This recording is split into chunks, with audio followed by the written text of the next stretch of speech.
Eleanor Harper had lived through many winters, but each one felt a little longer than the last. The Montana wilderness had always been her home, ever since she and her husband, James, built their cabin in the valley more than 40 years ago. Back then, the long winters had felt like a challenge, something to be met with preparation and determination. Now, at 73, with James gone and their son, Daniel, living in the city, the winters were quieter, lonelier. She had never been one to complain. Life had given her good years and hard ones, and she had taken them all in stride. The land had a way of shaping people like that, teaching patience, resilience, and the understanding that nothing lasted forever. Eleanor had watched the seasons shift, the rivers rise and fall, the mountains stand unchanging as everything else aged around them. She had learned to live with solitude, to find comfort in the routines that filled her days. Still, when the first heavy snowfall came earlier than expected that year, blanketing the forest in white and turning the sky a dull, unbroken gray, she felt a familiar ache settle in her chest. Not just the ache of age, though that was there too, the stiffness in her fingers as she worked. The deep-set tiredness that no amount of sleep seemed to fix. No, this was something else, a different kind of weight. Loneliness. She kept busy as best she could. There was always work to do, splitting firewood, checking the roof for leaks, making sure her pantry was stocked well enough to last through the months ahead. She had enough food, enough blankets, enough fuel for the stove. She had books to read, letters from Daniel stacked neatly on the small table near the window. He wrote often, though his visits were rare. There was always something keeping him in the city: business, obligations, a life that had grown separate from the one she had built here. He sent money, worried about her living alone. But Eleanor never touched it. What did she need it for? The land provided all she required, and she had never wanted more than that. At night, the wind howled through the trees, rattling the cabin walls like a restless spirit. She listened to it as she sat by the fire, sipping tea, wrapped in an old quilt James had given her on their first Christmas here. She missed his voice, the way he used to hum under his breath as he worked, the warmth of him beside her.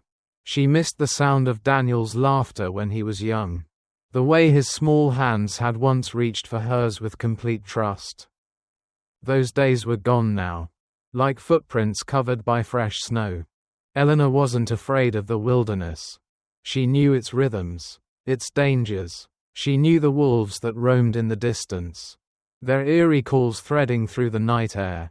She knew the bears that came down from the mountains, searching for food before the deep freeze set in. She knew the way the river iced over, deceptive in its beauty, hiding its strength beneath a thin layer of frozen glass. She had always respected the land, and in return, it had sustained her. But this winter felt different. Something about the silence, the way the snow piled high against her door, made her feel smaller than she had before, more fragile. One afternoon, as she stood outside, gathering the last bits of firewood before the next storm rolled in, she paused, listening. The forest was still, the kind of stillness that came before something changed. A shift in the wind, a deepening of the cold, the kind of stillness that made her wonder if she was truly as alone as she thought. She glanced toward the tree line, the dark shapes of the pines standing tall and unyielding against the pale sky. For a moment, she imagined movement, something just beyond her sight. But when she looked again, there was nothing, just the trees, the snow, the quiet. Eleanor shook her head, smiling faintly at herself. Getting old, she muttered, seeing things that aren't there. She carried the wood inside, stacking it near the stove, the warmth of the fire a welcome contrast to the bitter air outside. The winter would be long, as it always was, but she had survived many before, and she would survive this one too.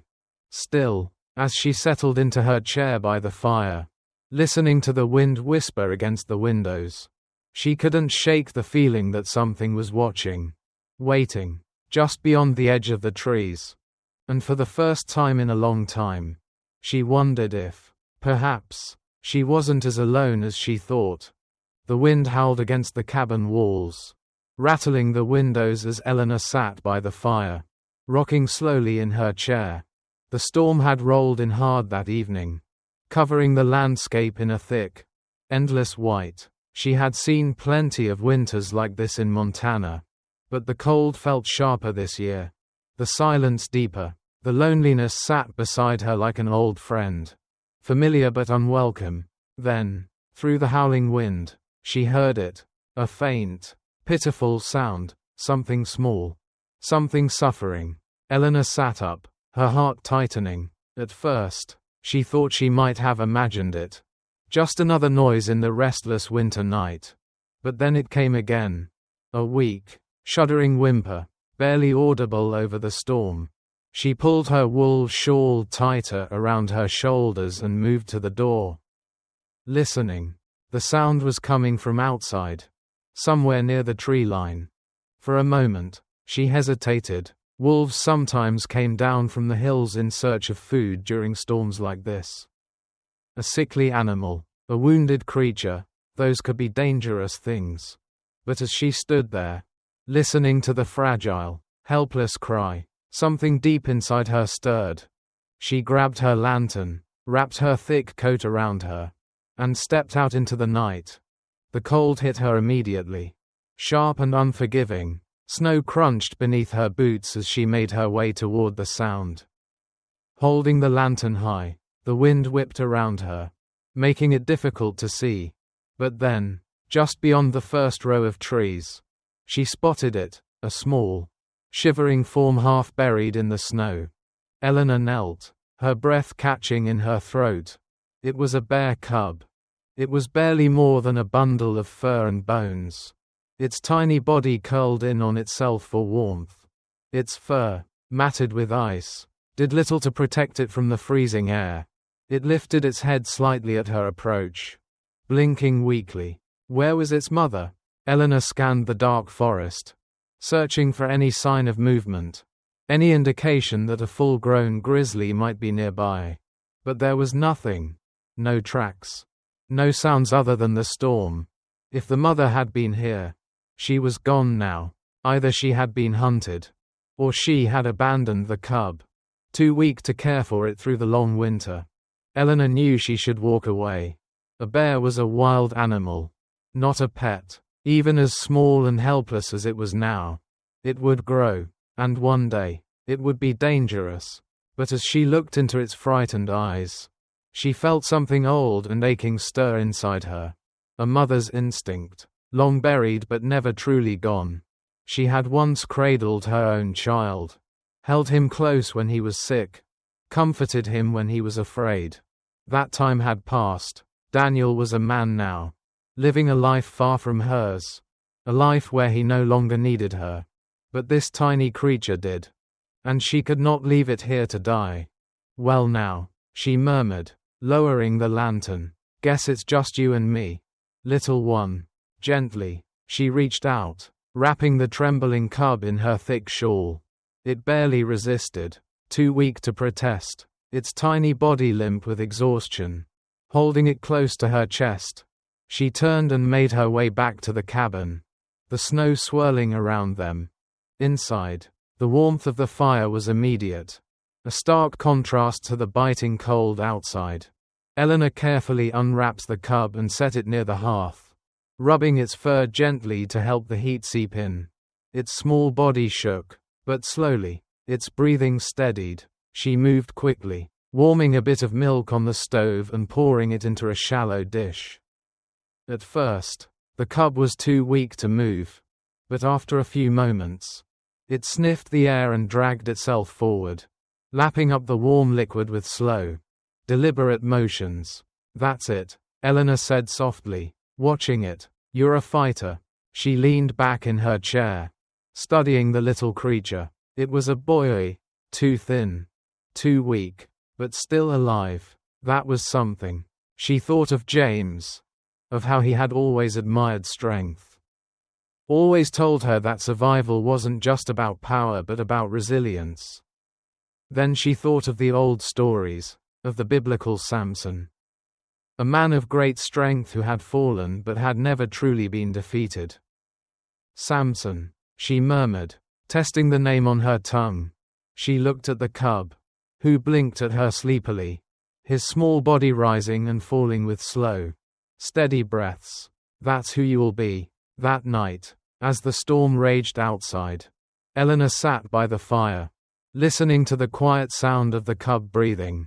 For the first time in a long time, the cabin didn't feel quite so empty.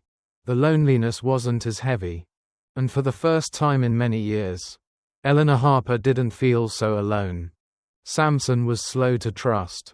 At first, he was cautious, his small body tense whenever Eleanor moved too quickly or reached for him without warning. She understood. He had been alone in the cold, abandoned or orphaned, and the world had not been kind to him. Trust was something that had to be earned. And she had all the time in the world. She fed him warm milk from a dish, coaxing him to drink in the quiet light of the cabin. She mashed up soft bits of food, making sure his small, weak body had the nourishment it needed to grow strong. Every night, she let him sleep near the hearth, wrapped in the warmth of the fire, his tiny breaths slow and steady in the silence of the room. And little by little, the fear in his eyes faded. Winter dragged on, the snow piling high against the windows, the cold seeping through every crack in the cabin's old wooden walls. But inside, there was warmth, a quiet companionship began to form. Samson would watch her from his spot by the fire as she moved about the cabin, his dark eyes following her as she cooked, as she read, as she sat in her rocking chair in the evenings, knitting with hands that were not as steady as they used to be. One night, as she sat in her chair, sipping tea and watching the flames flicker, she felt something brush against her leg. She looked down and found Samson pressing his small, furry body against her shin, seeking comfort, seeking closeness. She smiled, reaching down to run her fingers through the thickening fur along his back. "Well now," she murmured, her voice soft, "I guess you've decided I'm not so bad." From that moment on, Samson was no longer just a wild creature recovering in her home. He was her companion. As the months passed, he grew. His small, frail body became sturdy, his legs stronger. By spring, when the ice in the river began to break and the birds returned to the trees, he had doubled in size. He was still young, still clumsy, but no longer a helpless cub. And as his body grew, so did his bond with Eleanor. He followed her everywhere. If she stepped outside to gather firewood, he trotted behind her, his paws making heavy imprints in the melting snow. When she went to the river to collect water, he sat beside her, watching the current with quiet curiosity. When she gardened in the small plot beside the cabin, planting the first vegetables of the season, he lay nearby, his massive paws stretched out in front of him, content just to be close. He had become something more than a bear to her, and she, in turn, had become something more than just a caretaker to him. By summer, Samson was strong enough to wander the woods on his own. But he never strayed far. He would disappear into the trees for a short time, sniffing at the air, testing his strength. But he always came back, settling beside Eleanor on the porch in the evening, watching the sun sink behind the mountains. She would sip her tea, and he would sit beside her, their companionship unspoken but understood. But not everyone saw Samson the way she did. The nearest town was small, but word traveled fast. People talked. Hunters passing through had seen the massive bear following Eleanor, moving beside her like a loyal dog. Some in town whispered about it with fascination, but others saw it as a problem. One afternoon, Henry Tate, the town's sheriff and an old friend of her late husband, rode up to her cabin. He dismounted his horse, removing his hat, his face lined with concern. "You know, Eleanor," he said, his voice gentle but firm. "People are worried." She wiped her hands on her apron, glancing toward Samson, who lay in the shade of the porch, watching them with dark, unreadable eyes. "Worried about what, Henry?" she asked, though she already knew. He sighed, shifting his weight. "About the bear. He's big now. He's not that little cub you saved in the winter. Folks are saying it's only a matter of time before he hesitated. "Before something happens." Eleanor crossed her arms. "Before he turns wild," she finished for him. Henry nodded. "Eleanor, I know you love that animal. But he's a bear. You can't change that." She glanced at Samson, who let out a slow, rumbling breath but didn't move. "I know exactly what he is," she said softly, "and I trust him." Henry sighed again, rubbing the back of his neck. "Just be careful," he said finally, "for your sake, and his." She watched him go, his horse kicking up dust as he rode back toward town. When he was out of sight, she sat down on the porch, reaching out to scratch Samson behind the ear. "They don't understand," she murmured. Samson leaned into her touch. His massive body relaxed, his breathing steady. Through the changing seasons, they remained together. He helped her in small ways, dragging fallen branches closer to the cabin, nudging logs toward her when she stacked firewood, even using his great weight to push the stubborn, rusted door of the root cellar open when it stuck. He was not a pet. He was something else entirely. And Eleanor, in the quiet moments of the day, as she sat on her porch with Samson beside her, knew that he had saved her just as much as she had saved him. They lived through many winters together. The town still talked. The warnings never ceased. But Eleanor never wavered in her belief. Samson was different. And she wasn't alone anymore. The years had been kind and unkind to Eleanor Harper. The Montana wilderness remained as vast and unchanging as ever. The mountains standing eternal against the sky. The rivers running their endless courses. But Eleanor was not eternal. The years settled into her bones, slowing her steps, deepening the lines on her hands, making the simple tasks she had once done without thought now take effort and time. But through it all, Samson remained. The little cub she had once cradled by the fire had grown into a towering, powerful grizzly, his shoulders broad, his thick coat shimmering under the sun.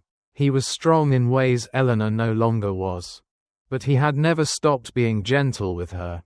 He moved carefully around her, his massive paws light against the wooden floor when he padded into the cabin. His presence always steady, always near. When she struggled to stand, he nudged her up, his warmth radiating through her frail frame. When she walked slowly through the woods, her legs trembling under the weight of time, he moved beside her, never rushing, always patient. Eleanor knew she was near the end. She could feel it in the way her body refused to wake as quickly in the mornings, in the way her hands ached when she gripped her tea, in the way even breathing felt like it required more effort than before. But she wasn't afraid. She had lived well. She had loved deeply. And in these last years, she had found something rare, a bond that was never meant to exist, yet had lasted longer than anyone would have believed. One crisp autumn evening, as the sun dipped low, painting the sky in gold and crimson, Eleanor sat on the porch, wrapped in her shawl, the chill of the coming winter settling into the air. Samson sat beside her, his great head resting on his paws, his dark eyes watching her in that way he always did, quietly. Attentively, Eleanor reached out, her fingers brushing through his thick fur, feeling the warmth of him beneath her touch. A soft sigh left her lips. "Roy con che lyco don," she murmured in her old, worn voice. "Nung ta hai von con van no dentar." Samson didn't move, but he let out a low, steady rumble, as if he understood. Maybe he did. That night, As the wind whispered through the trees, Eleanor fell asleep in her bed, wrapped in the same quilt she had used since her first winter in the cabin. The fire burned low, casting flickering shadows along the wooden walls. Outside, the world remained unchanged. The mountains stood. The river ran. The stars wheeled above. She did not wake. At first, Samson did not understand. In the soft glow of the morning, he padded inside, expecting to hear the familiar rustling of blankets, the quiet clearing of her throat, the way she always moved to start the day with slow, steady patience. But there was only silence. He moved closer, sniffing the air. He nudged her arm, waiting for the warmth of her touch, for the quiet sound of her voice. But she did not stir. A low, deep whimper rumbled from his chest. He nudged her again, more insistent this time, but there was no response. Something changed in him then. Something he had never felt before. The stillness, the quiet, the absence. He let out a long, mournful sound, a deep, resonant note that echoed through the cabin, through the trees beyond, a call of sorrow, a call of loss. For hours, he stayed by her side, curled beside her bed as he had when he was a cub. His great body pressed close, his breathing slow and steady as if willing her to wake. But she never did. By evening, the people from town arrived. They had grown used to checking on Eleanor when too many days passed without a sign of her. They had expected to find her frail but still there, still moving with that quiet, unshakable determination. Instead, they found her at rest. And they found Samson. The great bear did not move when they entered. He did not growl, did not challenge them. He only watched, his dark eyes unreadable, as they gathered around the bed, speaking in hushed tones, their voices laced with reverence and sorrow. But when they carried Eleanor from the cabin, Samson rose, following in slow, deliberate steps. He did not interfere. He did not resist. He only watched. They buried her beneath the old pine tree by the river, the place she had always loved most, where the wind carried the scent of the water, where the leaves whispered like old friends. The people lingered, saying their quiet goodbyes, before leaving one by one, back toward town, back toward the lives they would continue living. But Samson remained. He sat beside the grave, silent and still. Night fell, the stars emerging in quiet brilliance above, the world moving on as it always did. And then, in the dim moonlight, something strange happened. The next morning, when the townspeople returned, they found something they did not expect. Near the base of the tree, deep scratches marked the bark, claw marks, deliberate and strong, the kind bears left when marking something important. Something theirs. A sign, a claim, a memory. No one saw Samson after that. Some say he wandered deep into the mountains, retreating into the wild where he had always belonged. Others believe they caught glimpses of him in the winters that followed. His great form lingering near the cabin, his tracks appearing in the snow before vanishing again into the trees. But one thing was certain. Every winter, when the first snow fell, there were always fresh bear tracks circling the old pine tree, the prints pressed deep into the earth, as if something had returned, as if something had never truly left. The cabin stood silent in the Montana wilderness, the winter wind whispering through the trees, carrying the scent of pine and frost. Snow covered the ground in an unbroken white, except for the deep, deliberate prints of a single bear. Samson did not leave Eleanor's side. He remained by her still form, his massive body curled protectively near her bed. Waiting, he nudged her gently, the way he always had in the mornings, waiting for her to stir, to whisper his name in that quiet, steady voice. But she did not move. The fire had gone cold, the last embers fading into darkness. Outside, the world continued, untouched by her absence. But for Samson, something had changed, something had been lost. He did not eat, He did not sleep, he only watched. When the people from town arrived, cautious and uncertain, they found the great bear still there, his dark eyes unreadable, his breath slow and deep. No one dared come closer. There was something sacred in the way he stood guard, something no human could break. Days passed. The snow fell heavier, the air thickened with silence. And then, with an understanding that went beyond instinct, beyond anything that should have been possible, Samson moved. With his powerful claws, he began to dig. The earth was frozen, unyielding, but Samson did not stop. He carved into the ground with the careful precision of a creature that understood he was not simply burying something, he was laying something to rest. Hours passed, the snow swirling around him, dusting his thick coat, and when the grave was deep enough, Samson turned, nudging Eleanor's still form one last time before gently, almost reverently, lowering her into the earth. It was the way wild bears buried their most precious things, food for later. Cubs lost too soon, memories too important to leave exposed to the world. Samson, though, was not just a wild bear. He was something else. He covered her carefully, the way she had once covered him in blankets by the fire when he had been small, when he had been helpless, and when the last bit of earth was in place. He sat beside the grave, silent and still, his breath rising in slow, steady clouds into the cold air. He did not move. For days, he remained there, his massive body guarding the resting place of the only family he had ever known. The people who came from town did not interfere. They watched from a distance, unsure of what they were witnessing, hesitant to break the quiet reverence of the moment. And then, one morning, he was gone.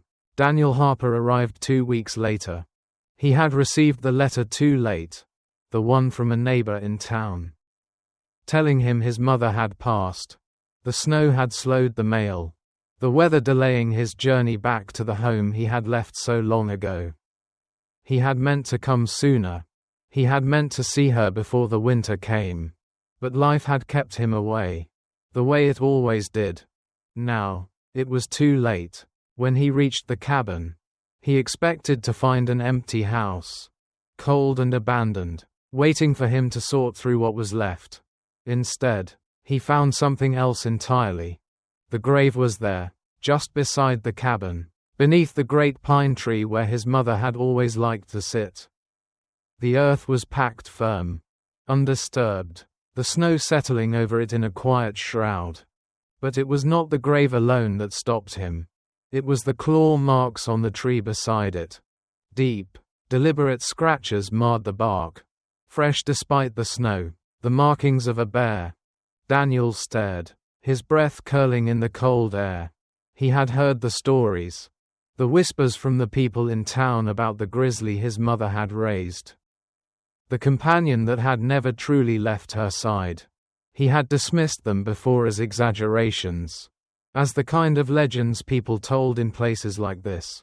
But the grave was real. The marks on the tree were real. And the feeling that settled into his chest, that strange, aching certainty, was real too. He did not find Samson. But in the years that followed, as winter came and went, people in town spoke of a great grizzly seen wandering near the cabin. Always alone, never harming a soul. Some said they saw him near the river, where Eleanor had once fetched water. Others swore they saw him sitting in the snow by the grave, watching over it with the same quiet patience he had once watched over her. And every year, fresh claw marks appeared on the tree. Not random, not the careless scratches of a passing bear. A sign, a memory, a love that had not ended. Even when life had, Daniel never sold the cabin. He could not bring himself to. Instead, he left it untouched, as it had been, with the chair still by the fire, the old tea kettle still resting on the stove, the faint scent of his mother lingering in the air. And though he never saw Samson himself, he knew, in the deepest part of his soul, that the bear had never truly left. Some bonds, after all, are never broken. Some friendships never end. Thank you for watching the video. If you enjoyed it, please comment 1. And if you didn't, just hit like. See you in the next videos.